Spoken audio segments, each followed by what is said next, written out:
I'll do the same. I got to buy a new laptop because I'm like Term. I just found out that my processor is too slow to do everything I want to do. What happened to Graves? He went dark on me.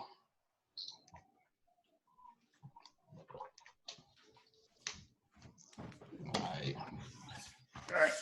There we go. He is. All right, what's up? Well, hey everybody. Hey Graves. What's going on, sir? Man, good to see you. My executive producer over here. Getting you all set up. Yeah, it's like, oh, hey, fix this. I'm like, okay, yes, man. All right, fine. All right. So Graves, so last week I started. I began to talk to the ladies just about dating, in the realm of dating, and coming from a guy's point of view, some of the things that are telltale signs of whether we know that they're the one, or how they can tell that as a guy that we are the one, that we are the right one in the mix for them and everything. And so, I want to just discuss that a little bit more, especially knowing you and Nakia as long as I've known you guys. I met you at the FCC a long time ago. Not that long. We ain't old. Long time. We were just coming out of our teenage years, a couple of years out of our teenage years, right? Yeah, like 5 years ago. Yeah. So we so coming out of those years, and knowing you when you were courting Nakia, and being a witness to how you did it right, your accountability, some of the things that you were coached through, that really helped you into wedding Nakia, and knowing that you were ready. So being of your expertise in this field. Expertise. Yeah, your expertise. Yeah, I just wanted to just let them hear our discussion, or just talk about how did you know when you were ready, and what prepared you, and and just a little bit of how it all came together for you. Okay. All right, where to start? I'm gonna start on the good part, and then I'm gonna drift back to the bad part, and then we're gonna come back to the good part. So Nakia and I have been married since 2007. Yeah, June. Wow, it's been a while. Yeah. Praise the Lord. I'm waiting for the moment where I can say I've known her. We've been married longer than we haven't. I got a couple more years before we reach that point. But we've known each other for over 20 years. We've known each other for over 20 years. I met her when she had just graduated from college. She was actually doing a missions trip to South Africa.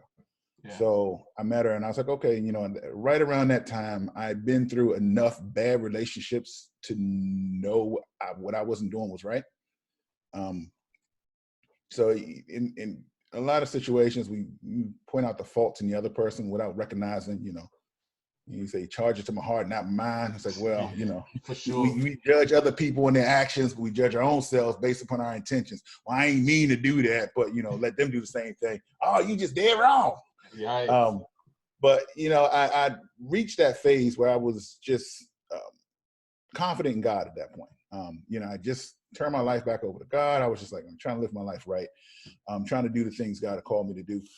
But I had a series of back-to-back, just rotten, just bad relationships, just bad. Literally, like, right before I met Nakia, it was like the last 3 people I dated had gotten pregnant by somebody else.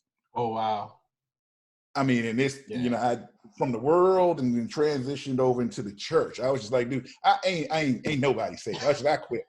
There you go. I quit. I literally given up. And I had reached a point where I was just like, all right, well, Lord, now listen, this is not what you want to do. But this is what I said at the time. This was my level of maturity. I said, Lord, I rest when I'm dead.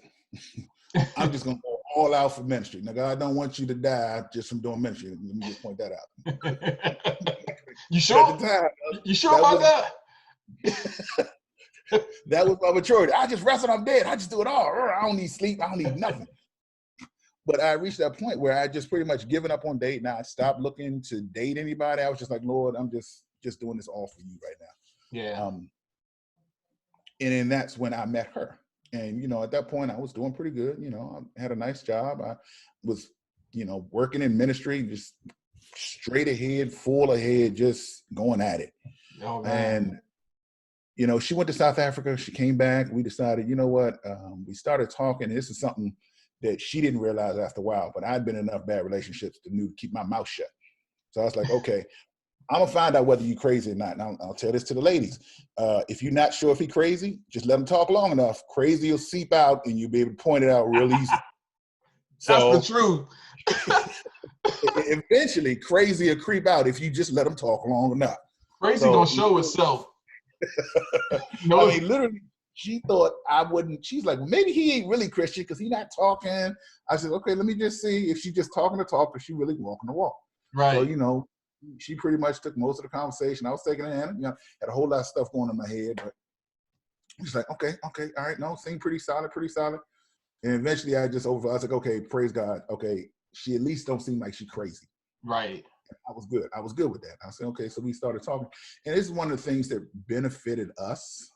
We did have a long distance friendship. So She was way out in the boonies in Pennsylvania.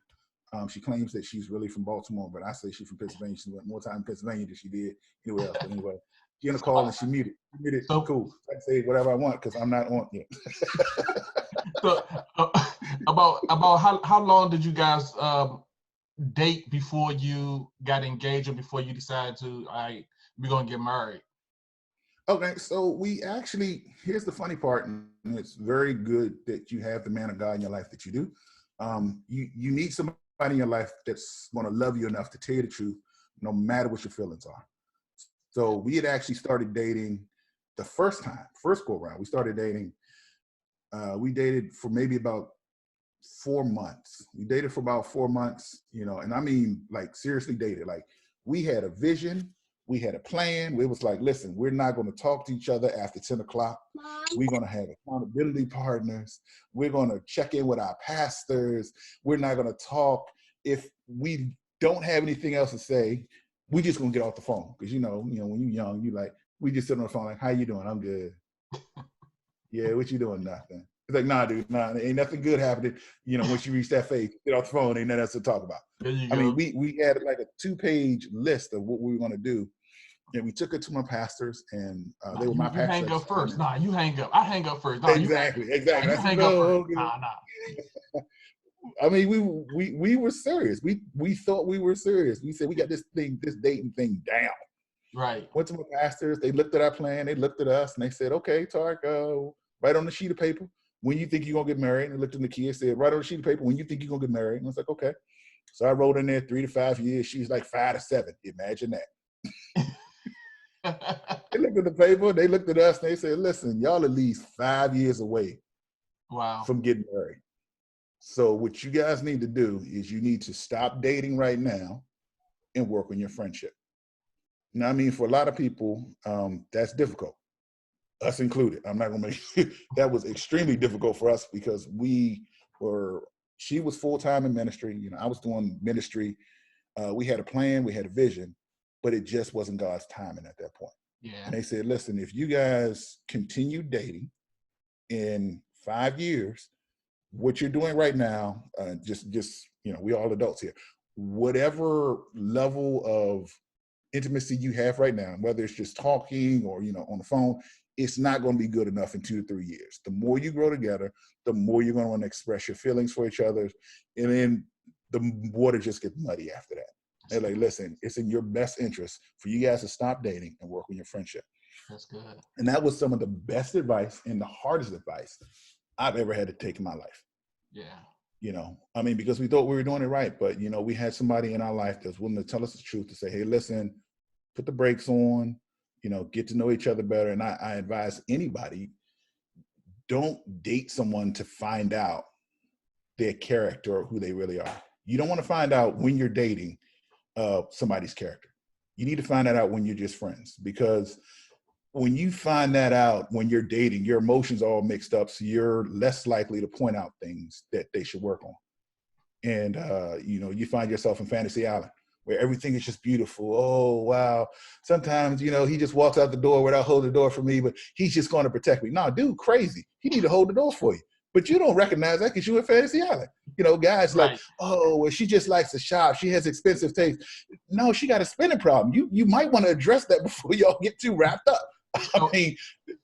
So like, about how many cycles do you think that one go through when you really find out or learn about their character? Like, is there things that pop up, or is there, how are you like looking at that? So you got to be in tune with the voice of God. And that's something it's easier to do when you're just friends. It's a lot easier to, just, okay, this is the area that she need to work on.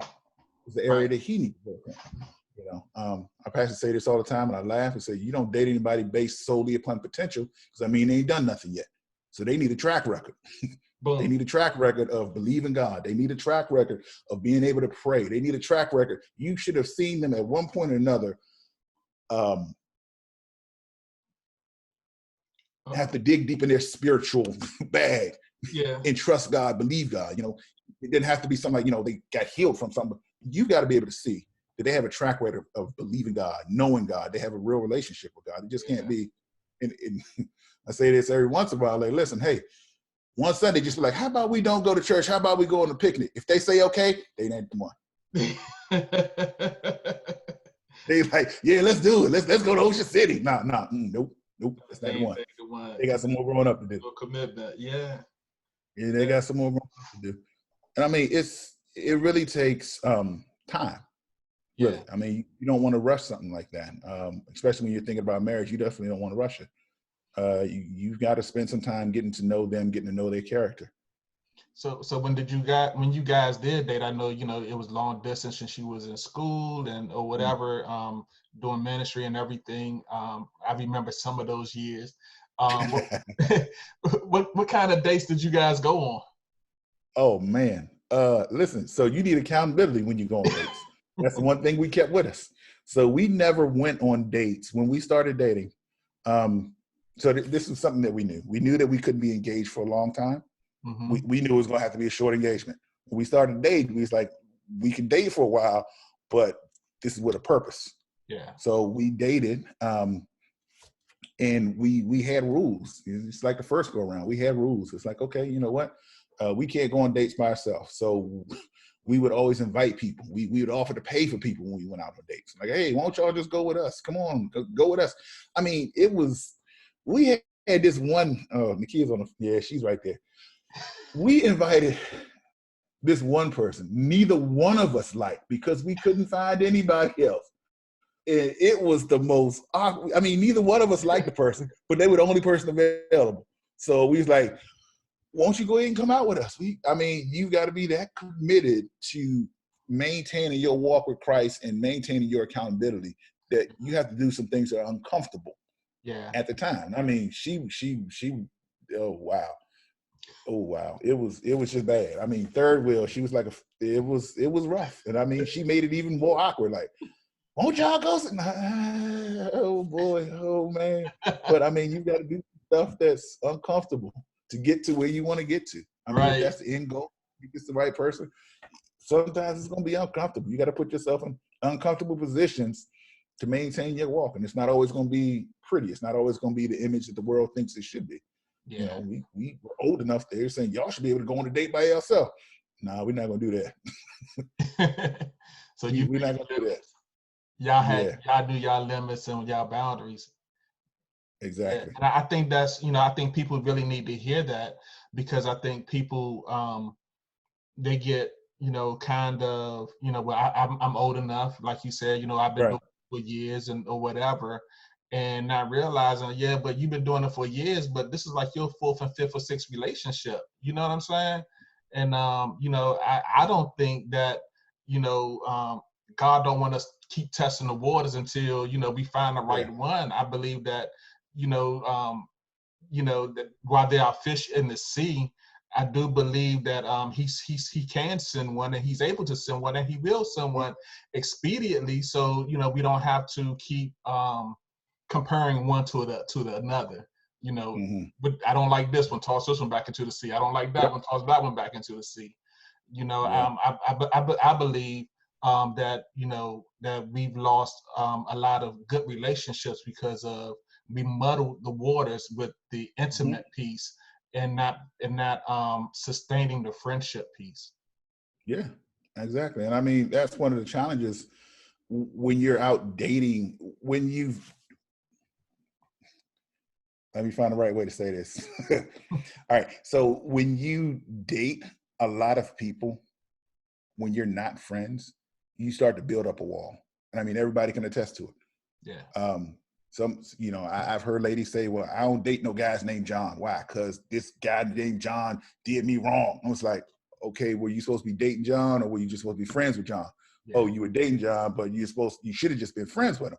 But when you go through a lot of that, it starts building up, well, you know what, I'm only going to put up with this much. Well, listen, if he don't, you know, buy my shoes next week, you know, that's it. You know, you start building up barriers when you date people outside of your purpose or outside of their purpose. You just date them to have fun. You don't want to do that. You start building up barriers to what you won't put up with, or the stuff you'll set a level at. You know, I only put up with this much, then I'm gone. It's like, okay, well, you know what? You never should have been in that position, because what tends to happen, and this is something that I had to work on.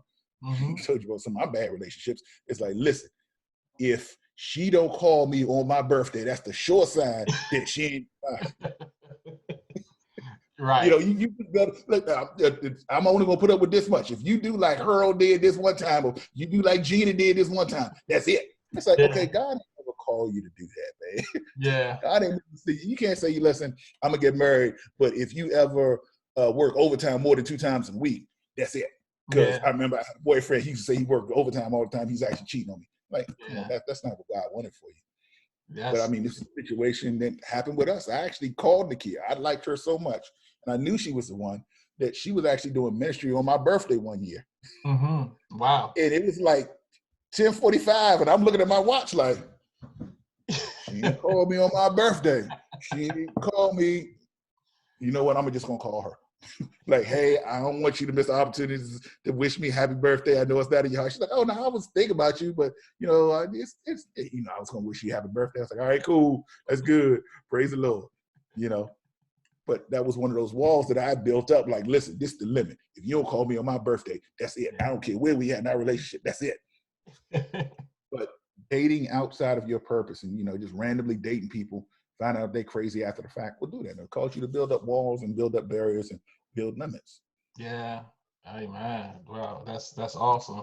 So yeah, you know, I remember that before I started dating Ebony, you know, I wrote out my list of my type of woman, right? And when Ebony came, she didn't meet nothing on my, because that whole list was like vanity, and you know, it was a guy's list. It was a man's list, you know what I'm saying? Did you have a list? Did you have any type of thing that you were looking for, even throughout the relationships that you had? Did you have anything that you were looking for? And you know, the kind of, you know, if I'm a be married or if I'm a date, this is who I'm a date. So for me, I pretty much tried everything. You know, I was just like, listen, Lord, let them love God, and then we can go from there. I mean, that was basically my requirement. You was got to love God. I wasn't that good and saved. I was good, but I wasn't that saved. Look, I had already quit. I was like, listen, I quit. I mean, I tried, you know, like, okay, this size, that size, this color, that color, you know, from the hood, not from the hood, bougie. I was like, I quit. I can't get it right. So, I mean, Lord, let her love you, and then we just go from there. Yeah. And the first time like I mentioned, when we first met, it was all over the phone. I mean, well, this is back in the day. You know, it was like we were sending messages back and forth. Yeah. And I'm just talking, like, okay, well, God is good. You know, we were talking on the phone, and I never actually met her. So I was like, all right. The first time I met her, I was like, Lord, she sounds really good. She got the word down. If she attractive, it's great. If not, we can just be friends. I was like, but Lord, if it is your will, Lord, it was them. And I pulled up. I was like, thank you, Jesus. And it was off to the races. Yeah. Then they told us to put on the brakes. So you put on a break. That's good.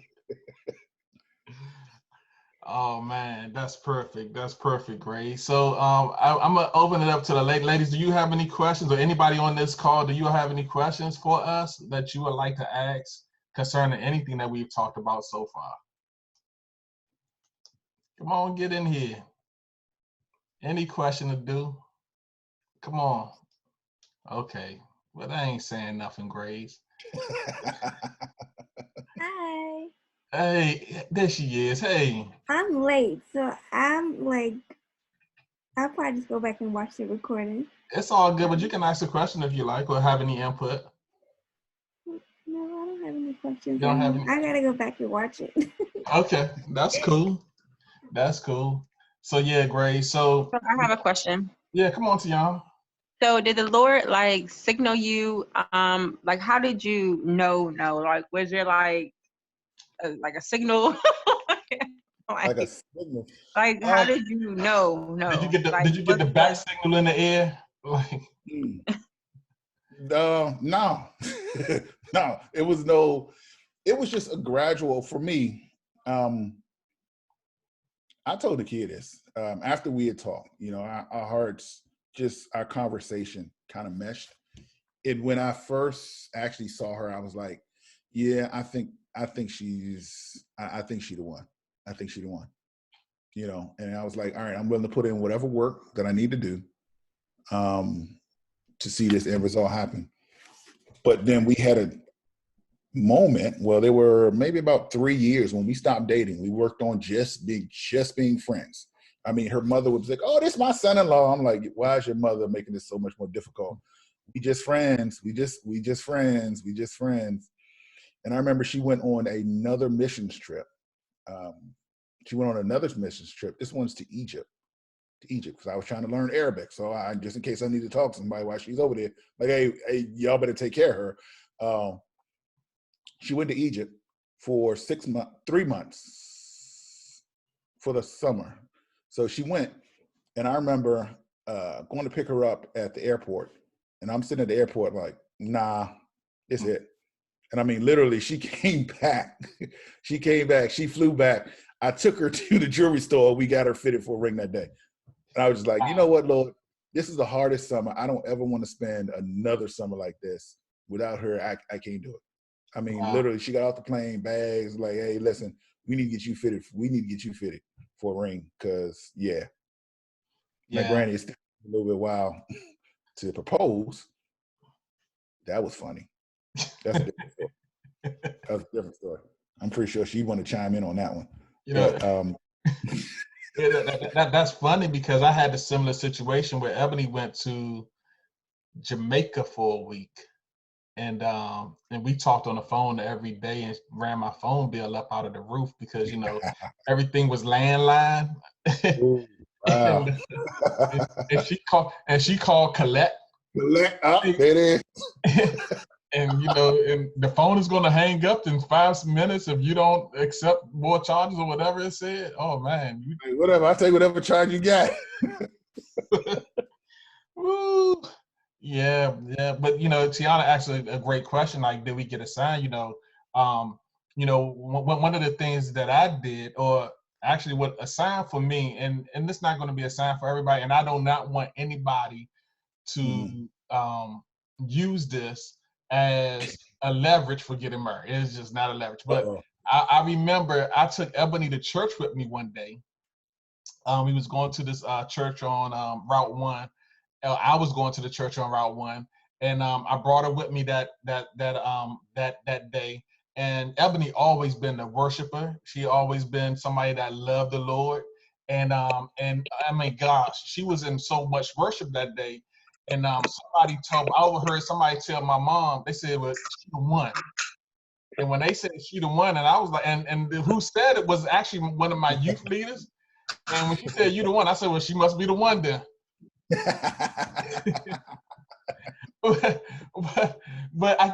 It more gave me the courage to it more gave me the courage to really consider really being married. You know what I'm saying? Right. It really gave me the courage to do so, because without it, I wouldn't have done it. I probably would have just let the relationship take its course, and then and then we'll break up, and then I'll still be here in the midst of this quarantine by myself in my mom's basement.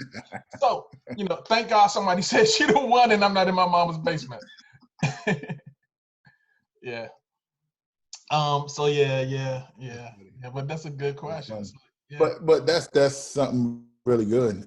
When you're thinking about, if that person might be the one, or you're dating, you want to get them around people that you trust. I know when Nakia and I were dating, I brought her around my pastors. My pastor's like, okay, no, she seems okay. I mean, they're not going to tell you, yeah, she the one, but you're like, okay, well, she don't seem crazy. Praise the Lord.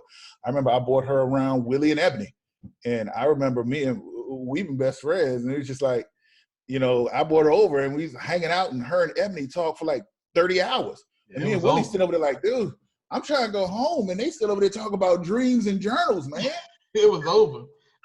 Like, I want to go home. I want to go home so bad. And they was just sitting over there curled up talking about worship and journals and dreams. And I was like, okay, well, I mean, everything's crazy.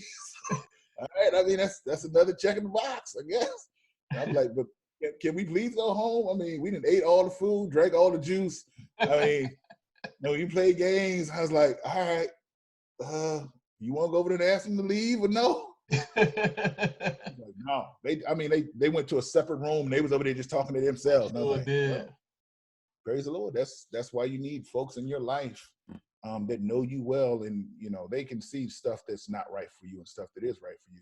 Yeah, and you got to have a respect for it. You got to have a respect for it.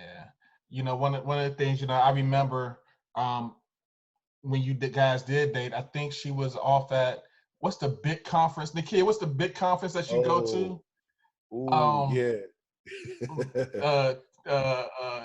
Jesus Palooza, Christ Fest. Which it's a humongous conference that she was at, and talk went down. I think you surprised her down there. Oh yeah, that's when I proposed. Yeah, and when Talk came back, my question to Talk wasn't how was it? Did y'all have a joyous time in the Lord? That wasn't my question. But my question was, are you good? Did y'all do anything? Do we need to sit here and repent? Yeah. And Grace said, nah, we good. We good. But I thank God, that he had me as a friend, to kind of ask him those honest questions. And I think we all I wish I had somebody at that level when I was dating Pastor E to, really hold me accountable, because if they would have held me accountable, maybe there are some things that, we wouldn't have had to face that we did face, because I didn't have that accountability. Right. Yeah, and I mean, I can attest to that friendship. I remember one time, I remember we were working at the FCC. We were working together. And I remember I was leaving. I saw Willie, and it looked like he was talking to some lady. And I blew the horn, and he was talking. I was like, oh, he ain't looked up. I was like, oh, no. I blew the horn loud, and I drove over. I was like, oh, that's happening. Yeah, I was like, yeah, that's right. You better drive over. I was like, no, I'm just checking. But I mean, you need somebody in your life with that level of accountability. Absolutely. That they can ask you a hard question and you will give them the hard answer. Absolutely. You don't need to be somebody, you don't need to have an accountability partner that you're not willing to tell the truth to. Yeah. At that point, you might as well be talking to a wall. You're not getting any help. You're not looking for any help. Right. There you go. Well, Grace, I thank you for your time tonight. I had a question. Oh yeah, come on. Yeah, my hand was raised, but I was like, I'll wait. I was like, everything was getting good, so I was like, let me just wait. I'll wait. So I know you said that you guys were, I guess, dating for like a couple of months, You went to your pastors, then the pastor was like, nah, this is not the plan. So what, I guess, how did, I guess, what did you do, or what was the plan, the new plan that you guys decided to follow to make sure that it was just a friendship and not nothing getting more like in depth? Yeah. So we threw our old plan away. And we went back and we talked about it. And like I mentioned, I was gung-ho about mentoring. I was like, all right, Lord, whatever you say to do, I'm going to do, because I got it wrong. So I was just, as soon as they said, you guys should, take a break, work on your friendship, I changed my mind immediately. It took her a little while longer, but those weren't her pastors at the time. So she was used to more of like a communal communication, like, okay, well, let's see if this is what God is saying. As far as I was concerned, I was like, that's what the Lord said. All right, let's work on our friendship. But it took us a while to get back to just being friends. So we cut back on some of our communications. We stopped emailing as much, stopped calling as much. We would do more of a check-in, less of a, hey, you look really nice today. No, we need to do none of that. You know what I mean? I still have one or two emails in my Yahoo account when we first started talking. That's how long ago it was. Where we were still working on it. It was just like, hey, brother, how are you doing, sister? I mean, we had to make a joke out of it in the beginning because, I mean, to tell the truth, it was painful. It was hard. It was extremely difficult. But people who say that you can't date and go back to being friends, it's impossible. We are a testament that it is possible. Yeah, it is possible. You can go back to being friends with somebody. Mm-hmm. It wasn't easy. It wasn't easy. We just had to make some adjustments on how we related to each other. And it took a while for me to just see her as a sister. And I mean, granted, I was praying the whole time, Lord, don't let another brother step in here while I'm sitting over here working on my friendship. I mean, that's just being honest. I'm pretty sure she was praying the same thing. Lord, if he comes to me, how am I going to feel? And I mean, that was a honest question I had to ask. If she comes to me and says, I met some dude at the Wawa. His name is Harold. Am I gonna be like, are you crazy? Or is it gonna be like, okay, how are you guys doing? I mean, how long did you guys talk on the phone? And it couldn't be with an agenda behind it. Mm-hmm. And once I finally reached that phase where we had gotten back to being friends, then it immediately clicked, I want to marry her.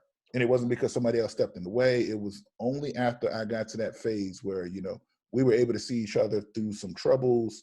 We were able to see each other's faith more. We were able to walk in the word more. We were able to walk together more in the word. And only after that time, did it actually click for me. It's like, okay, you know what? I think I'm ready to date her again. Wow. Mm-hmm. Let me point out, it was not easy. It was not like an overnight, well, we should stop dating. Okay. I mean, my mind did, but emotions, it was just like, I want to call her. Okay, well, I guess I got to sit in the little love seat and she'll sit on the sofa. Okay. And I mean, it just, to get this perspective, this was a long distance relationship. So every time I saw her, it was over, after about 2 or 3 months, we would see each other. So it's just like, yeah, I would like to sit on that sofa with her, but I'm going to stay on this love seat. There you go. Mm-hmm. I will ask this question, Grace. How did you know that she was ready for marriage? Mm-hmm. How did I know she was ready? Yeah. I gave her a ring and she said yes. There you go. Okay. I mean, I stepped out of the ledge. I flew down. I ran those 7.5 blocks when I thought she might be asleep, and I showed up at her hotel and proposed. And I mean, it was like, okay. People say yes to anything when they sleepy, right? Yeah, that's what I was banking on most of it. He had a long day of ministry. Maybe she get caught up in the moment. Yeah, I know Gray's my best friend, right? No, I mean, we had talked about it. We had talked about it. When she came back from Egypt, it's pretty much, we looked at each other. He's like, you know what? I think we should pursue marriage. And she was like, yeah, about time, bro. But I mean, no. So but the marriage conversation was a real conversation about marriage. It wasn't just a fly by night, oh, will you marry me, or do you think I'm marriage material, or nothing. It was a real conversation. It was a real conversation. I mean, even before I proposed to her, I actually went and talked to her pastors. I took her pastors my plan. So what I did is I actually printed out my FACO score, my job references. I had my pastors and other ministry people that I've worked with in the past as references. I mean, I had a whole little booklet. I was like, listen, I want you to know the type of man I am and the type of man that, if you approve, I would like to marry her. And, it was her pastor at the time. And I was like, hey, listen, let me give you everything. Then let me lay it out. This is where I've been. This is my education. This is my credit score. This is my history, financial history. I have a proven track record of, saving money and putting money aside, making good investments. I had vacation property. I was like, listen, I have a plan. They were like, okay, praise the Lord, bro. Okay.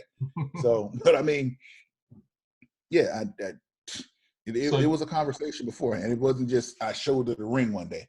Yeah. So you went to somebody that also had her best interest in their heart. Yes. Yeah. Absolutely. It's good. Absolutely. I was able to stand before her pastor. So if you guys have a guy that you don't think you're willing to take to Pastor Willie or Pastor Ebony,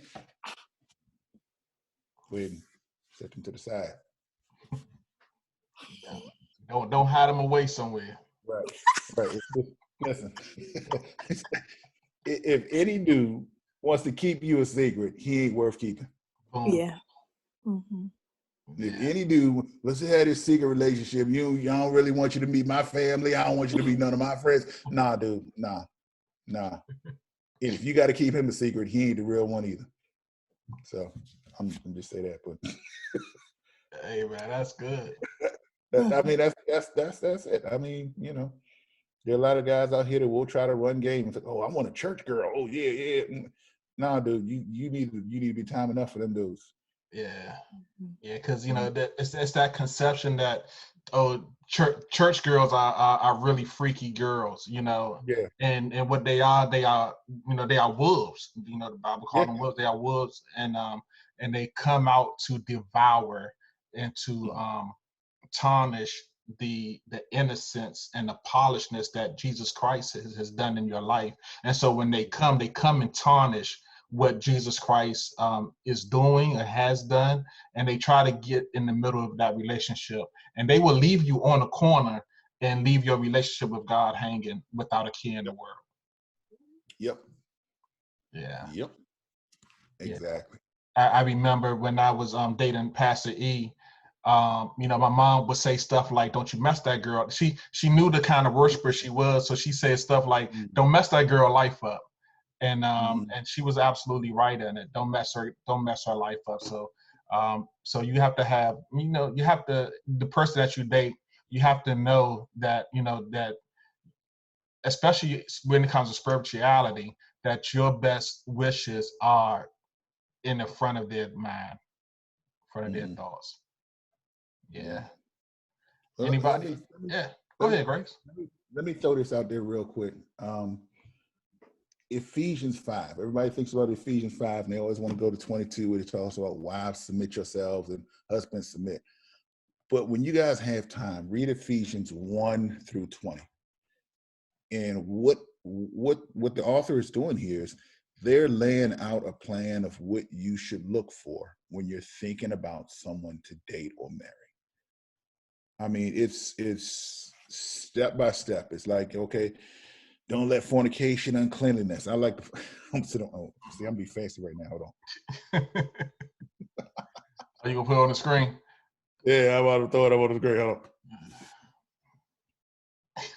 All right.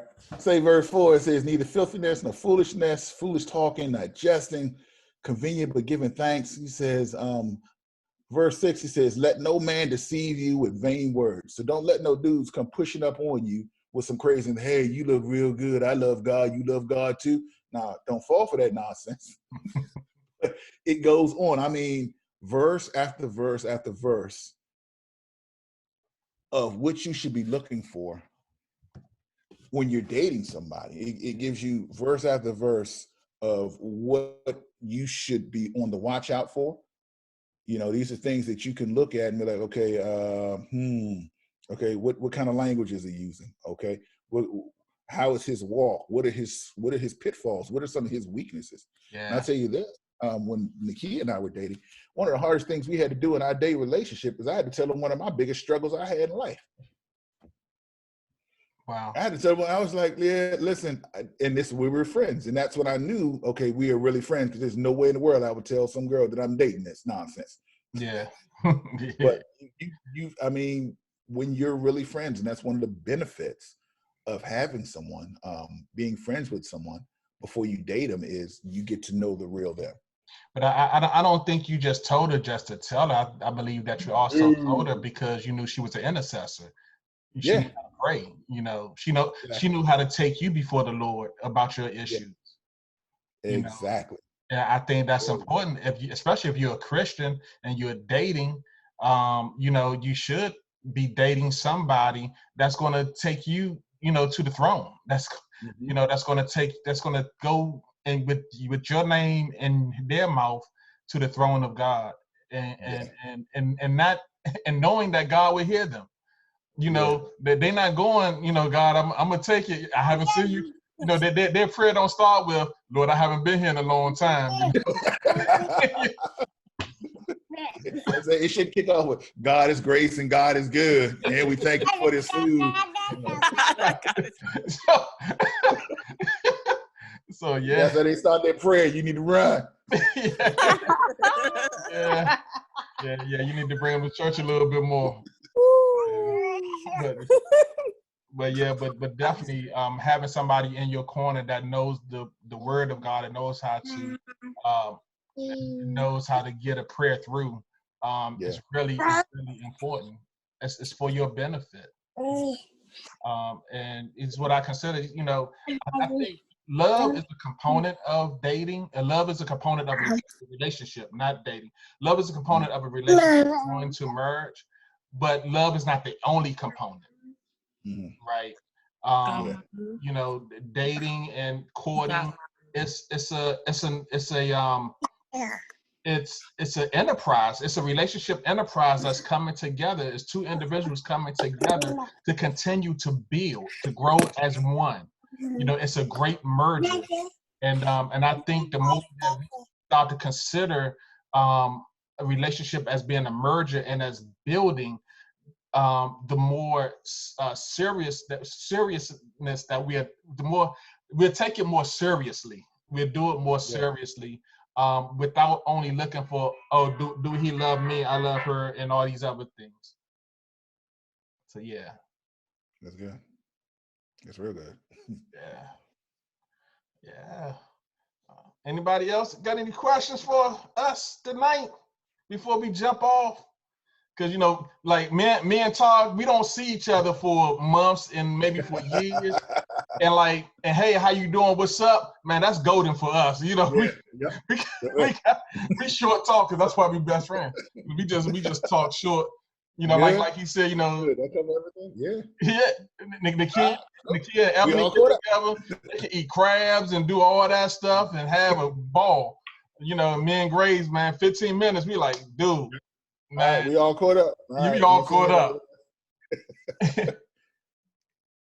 Go back and be like, how's Willie? He good. When you're like, what else? No, he good. He good. Okay, I have a last question. Come on. I have a question too. Okay, go ahead, Keyshawn, since I asked one earlier. Okay, so how do you, well, for me, I'm not going to go into the whole thing, but how do you gain somebody's trust if you've lost it? Like, you were dating and then you guys broke up and you're talking, but you lost their trust. So how do you, I guess, get it back? So for us, it wasn't really a loss of trust. It was just a change of how we saw each other. So it wasn't a loss of trust for us. But if you're saying that you're in a situation where you've lost someone's trust or they've lost your trust. So it's very important to understand that you really can't put a time limit on someone's healing. Right. I mean, if I did something wrong to the kid, I can't go to her and say, well, it's been 2 months, you should be over that by now. Yeah. No, I mean, I'm the one that did wrong, so I'm waiting for her to be healed in that situation, and I have to wait. If it's 2 months or 3 months or a year or whatever it is, you got to be willing to wait because you were the one in the wrong. And all you can do in that time is you're praying, okay, God, allow them to see that I'm a changed person in this situation, and then continue to demonstrate good character from that point. Or you can't allow someone to bully you into getting your healing.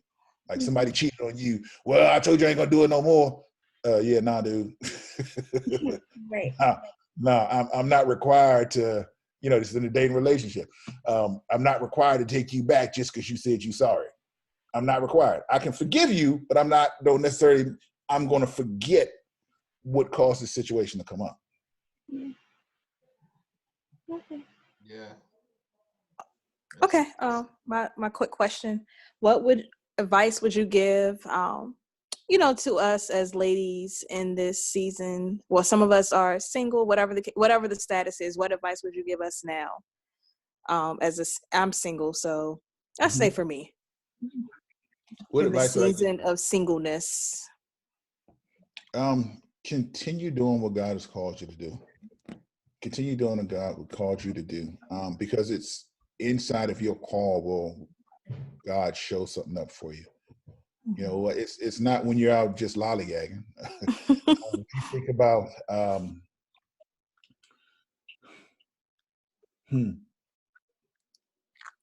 that's good. Everybody's saying that they want to.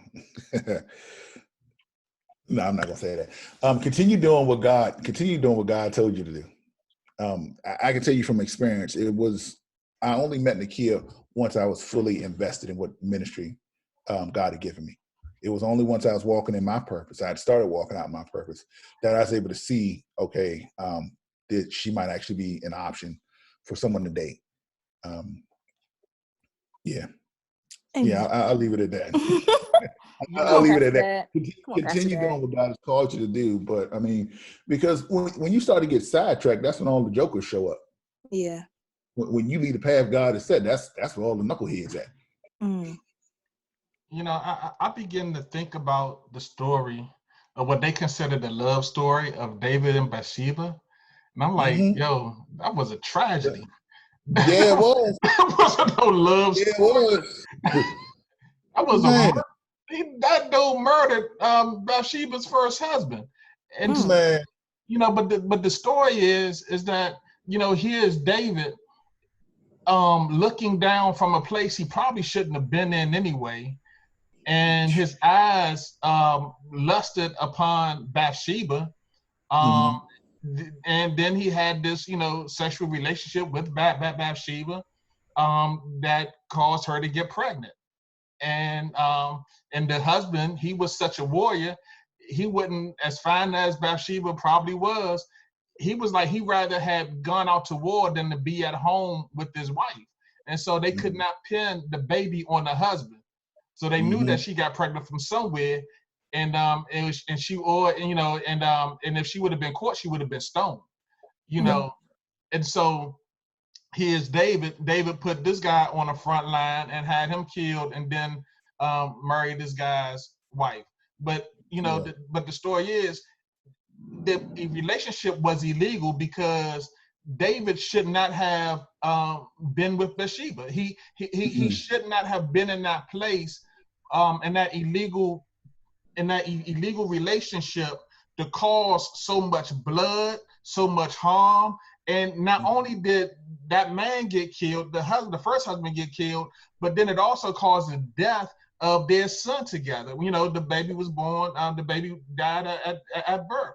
And so, and so we see where in these in bad relationships, bad things will happen.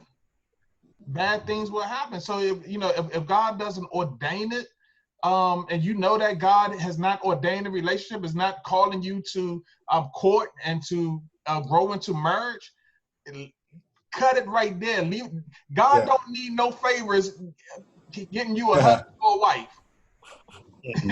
God don't need any favors. And we allow God to be God. You know, we just say yes to his way and yes to his will, and he will provide. Yeah, I like what you said right there. The Bible says that David was at home. It says it was a time when kings go out to war. So he was supposed to be at war. He was outside of his purpose. He outside of his purpose, causing foolishness in other people's lives. Yeah. He was supposed to be at war right along with with Bathsheba's husband. Right. But now he at home looking out the windows. Like, come on, man. And he already got wives. He already got women. Yeah. But he needed a side piece. Yeah. You know? Yeah.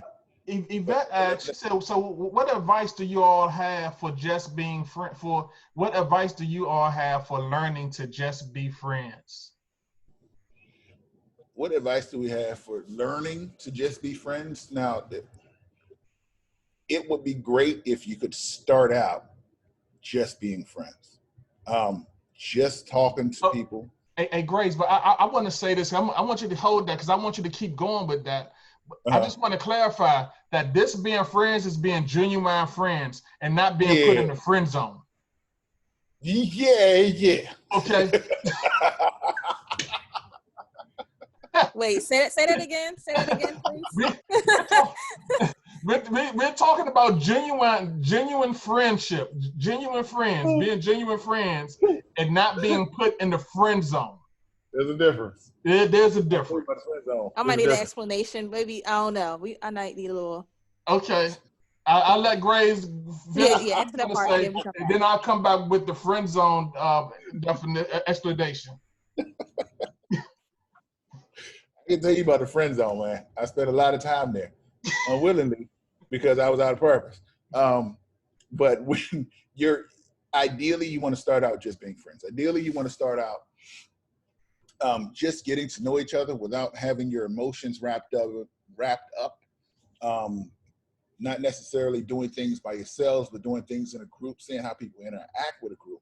It's once you start doing things together as a couple, where you start to muddy the water for you all a little bit, where you may find that your feelings might start developing more than his, and then you're sitting around worried, well, does he like me? Maybe he doesn't like me. He's thinking, well, I think she might like me. Oh, no, I'm in the friend zone. Oh, man.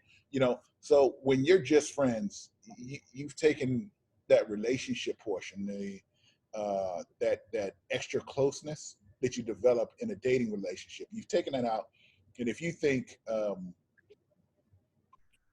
if you're thinking of them just like a brother, so if you have a brother, the same things that you would talk to about with your brother, your natural brother, or your cousin or your male cousin, is the same type of relationship you should have with them as a friend. And people say women and men can't be friends. That's not true. You can absolutely be friends if you go in with the same expectations. And this is why you have to also be careful of who you let in, because not everybody that say Lord, Lord is really with the Lord, Lord. Willie's talking about this, Pastor Willie's talking about this earlier. He's saying, those guys, you have guys out here that are just trying to prey on you just because you go to church, just because they've heard rumors about what church girls are like or church ladies are like. You've got to be bold enough to take a stance and say that, this isn't going any further than this right here. I'm only looking for friends. And that can't be like, well, friends. No, friends can be friends with benefits. No, dude. No, just friends. Just friends. Yeah. Yeah, if you got to, kick them to the friend zone. Like, nah, dude, I have absolutely nothing for you, dude. So learning to be friends, like Grace said, just learning to be friends is knowing how to have those boundaries, understanding what friends talk about. It is, the Bible talks about, finding yourself friendly, finding, to be a friend, find yourself friendly, and it's finding ourselves friendly and not intimate.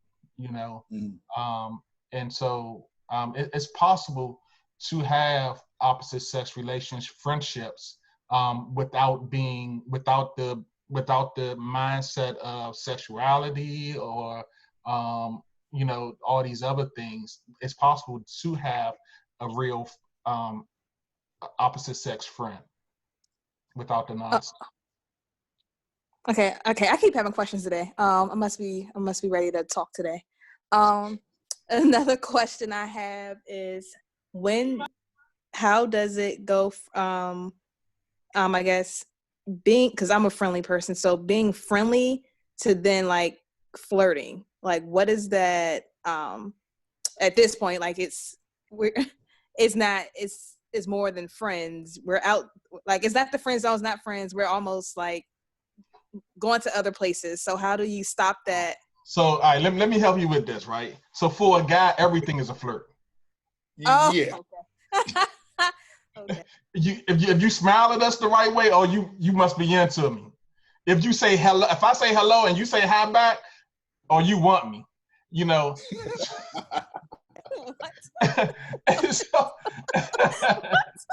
What? so, and so I would tell a woman, I would tell a female, I've told females, this is knowing how to tone yourself down. And I'm not saying become a dude, but just knowing how to, you know, have those close friends that tell you about your mannerisms. So you can be on the watch out for your own mannerisms, so you can tone yourself down. I'll say that. Talk, you got anything to say about that? Trying to think how I want to say this. So you guys are friends, but you're dating, or It's nothing. oh, okay. At this point, it's nothing. But we probably talk offline for that more conversation. Oh, right. I was like, I don't know right now. I don't know. Right now, it is yeah. I just stopped. So I want to point this out. At no point, well, and I'm gonna talk to you like my little sister. Like I talk. My wife does a lot of campus ministry, and I'm gonna talk to you like I talk to my little sisters. You don't need to be chasing no dudes. Oh yeah. You don't need to be chasing anybody. You don't need to work on making the first move with them. Mm. Because I'll tell you what'll happen is, and I've seen this countless times, and I've been caught in, well, I've involved myself in this cycle where a young lady will express her feelings. You'll express your feelings before he does. And whether he likes you or not, the fact that, oh, she likes me builds upon, and it's not a good thing, but guys do have pride. So if they feel like, oh, she liked me, oh, and I'm going to flirt with her, even if he doesn't like you, even if he doesn't think about you like that, the fact that you stepped out there and said something to him will egg him on. And we'll find ourselves in bad situations where it's just like, okay, my feelings got hurt. I thought he liked me. He said, well, no, you said you liked me, and I just kind of playing on, I enjoyed the fact that you liked me, and it just meant I had another option. I didn't really mean nothing by it. But it meant everything to you, you know? So be very careful about how you approach those type of conversations. Be very mindful of, and I'm not talking that nonsense 60-day rule. Be very mindful of how you approach that conversation and how it can be perceived by the guys. And first and foremost, he needs to be a believer. And he needs to already have a track record of believing God. So when you do have that conversation, you can have some level of confidence he won't take advantage of the situation. And if you don't feel that confident, you need to go ahead and kick those feelings to the side until you do, because y'all not ready to have any type of next level anything. And when Gray say being a believer, he just don't mean, oh, I go to church every Sunday. His grandmother church every once in a while. you know, being a believer is having that intimate relationship with God. You know. Yeah. So when do you start bringing things up you may have went through, like rape or abortions? So that's, you need to be in tune. with what God is saying to you. Now, that's not something that you just want to share with anybody. That's not something, you just want to just broadcast to the world. And you definitely want to be in a place where you're confident that that person has your best interest at heart. You don't want to bring that up on the first date. You don't want to bring that up on the second date. You don't want to bring that up when you first meet them and y'all start being friends. That's something that you got to see that they have a track record of not gossiping. They have a track record of believing God. They have a track record of knowing God, being able to speak a word of God into your life. And for me, that was the only reason I actually talked to Nakia, because I needed help in that situation. It wasn't just, I just want to let you know I'm a little crazy. No, it was like, listen, I see that this area where I'm missing God in it, and I need help in this area. And I mean, it was tough for me to do it. I mean, she was able to walk me through it, but that only comes with time. That's not something you just want to broadcast, because if they're gossiping to you about something, or if they're willing to tell you, well, I ain't really like what Pastor said about this, they're not the person. Yeah, I also think also make sure that you have that track record where they are now, where they can cover you and not condemn you because you've been through something horrible.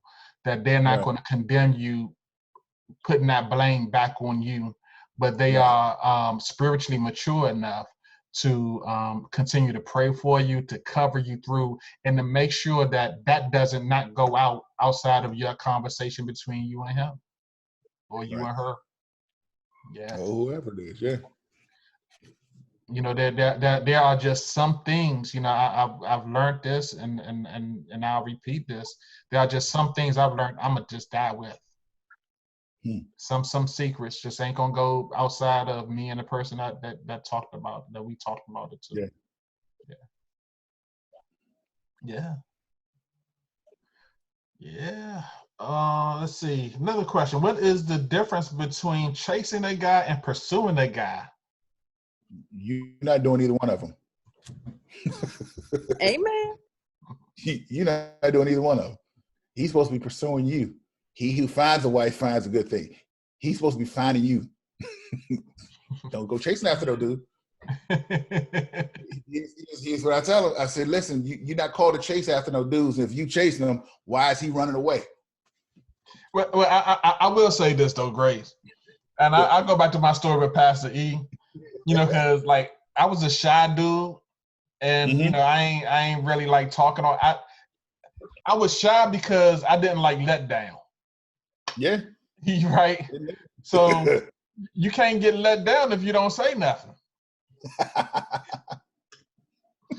is the truth.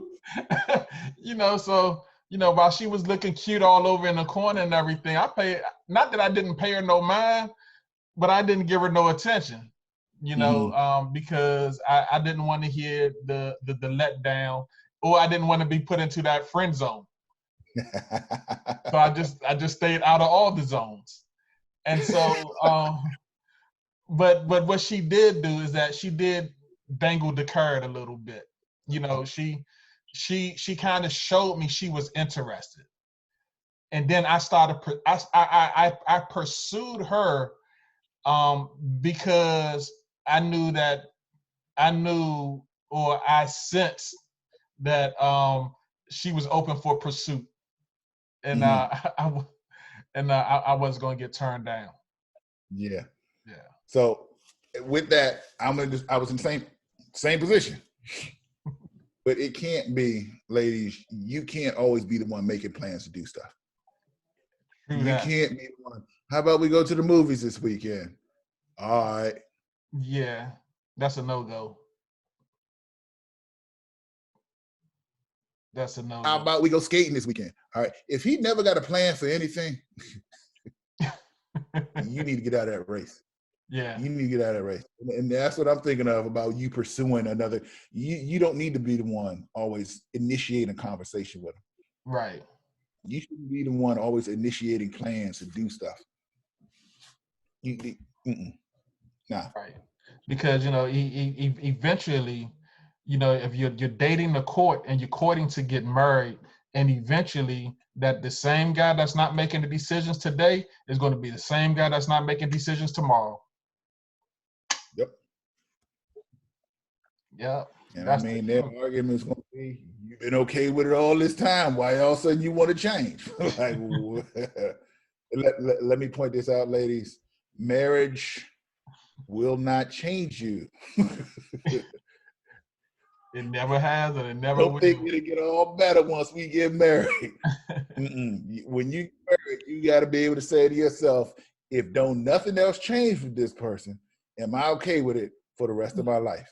Now, if things do change, it's good. But from this point forward, if don't nothing else change, don't go in, well, maybe he'll stop drinking. Maybe he'll stop smoking once we get married. If don't nothing else change, don't get married. Yeah. If don't nothing else change, are you good with it for the rest of your life? Okay, I think I have another question. All right, one more. This is it. Oh, I'm So past my what time. It's if- 9 o'clock. This is it. Okay, come on. Oh, this is it? All right. All right. Good What's night. your question? Oh, I thought you said this is it. Okay, my What's the last bad. question? So what if like this guy, he had, I guess, good intentions. He wanted to pursue me and more than like in friends, but he already said it was going to be more than friends. And then how long, or I guess then what's the step after that? Like what should have been the next step? Were you all already friends before he said? Not really. Oh, well, yeah. First step is you solidify that friendship. Okay. Yeah. Let's go back to the friends. I think the more than friends should have been a telltale sign, or should be a telltale sign. Yeah. Yeah, definitely. Definitely. Yeah. I mean, like I say this forever. You don't want to get to know somebody's character while you're dating them. I mean, that's one of the toughest things to do. Find out they're crazy after you're all in love with them. Then you feel like you're stuck. Oh, and can I say, this is the last thing. I just want to throw this out there, and this is my last thing, Graves. And I'm having a little, maybe you can help me out with this, because I'm having a little issue with this. But don't be at work being somebody's work wife. I do not like that term. No. Yeah, that's the insanity. work wife and the work husband, yo, that's not a good thing. That is no. That's just I don't care. I don't care how much you jail together. I don't care how much you know what he wants to do, and he know what you want to do off the back when in regards to working. But there are some things that's just off limits, and I think one of that work wife, work husband thing. I think those things can get cloudy after a while. Very cloudy, very fast. That is a horrible idea. Don't ever fall into that one. Don't fall because when you start playing with stuff in your own mind, you start playing with ideas in your own mind. Like, oh yeah, it would be nice. You would be nice. Yeah. And you never know where that other person is. You know, you good and saved, and they just joking around, but in the back of their mind, they got other intentions going on. Absolutely. I mean, that's the worst place to have a rumor started. At your place of business. Where you got to go every day for 8 hours a day, other than the weekend. Yeah, that's it. Hey, Grace, well, I thank you for your time tonight. I thank you for this discussion, man. I appreciate it. And I thank everybody for hopping on. I hope you enjoyed it. I hope you received something out of it. And I'll be posting this for the replay later on. God bless you guys. Hey, God bless. Thanks for having me, sir. You're welcome.